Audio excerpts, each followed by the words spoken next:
Day night travels and tourism എടപ്പാളിൽ പ്രവർത്തനം ആരംഭിച്ചു. എടപ്പാൾ തൃശൂർ റോഡ് കണ്ണഞ്ചിറയിൽ കെ ടവറിലാണ് പ്രവർത്തനം ആരംഭിച്ചത്. Day night travel and tourism Edappal Thrissur റോഡിൽ പ്രവർത്തനം ആരംഭിച്ചു.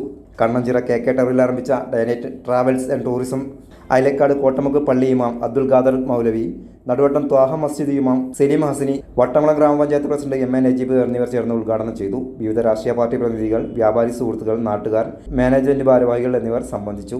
നമ്മളൊരു വിസ എടുത്തു കഴിഞ്ഞാൽ, അല്ലെങ്കിൽ വിസയ്ക്ക് അപ്ലൈ ചെയ്ത് കഴിഞ്ഞാൽ ചില ട്രാവൽസിനൊക്കെ നമ്മൾക്ക് അറിയാൻ റിജക്റ്റ് ആയി കഴിഞ്ഞാൽ എന്താണ് കാരണം എന്ന് അറിയില്ല. കാരണം അവരെ കൂടെ പറയാൻ പറ്റാതെ റിജക്റ്റ് ആവും. നമ്മളെ സംബന്ധിച്ചിടത്തോളം ചെറിയ സൊല്യൂഷൻ നമ്മൾ അറിയില്ല. അത് എങ്ങനെ റിജക്റ്റ് ആയി എന്ന് അന്വേഷിക്കാൻ ലേബറിലായാലും എമിഗ്രേഷനിലായാലും നമുക്ക് അതിന് സോഴ്സ് ഉണ്ട്. അത് ഉപയോഗിച്ച് നമുക്ക് എന്ത് കാരണവശാൽ അത് റിജക്റ്റ് ആയെന്നും അതിന് കാരണം കണ്ടുപിടിച്ച് അത് ചെയ്തിട്ട് ആ വിസ എടുത്തു കൊടുക്കാൻ പറ്റുന്നതിൻ്റെ മാക്സിമം ശ്രമിക്കാൻ നമ്മൾ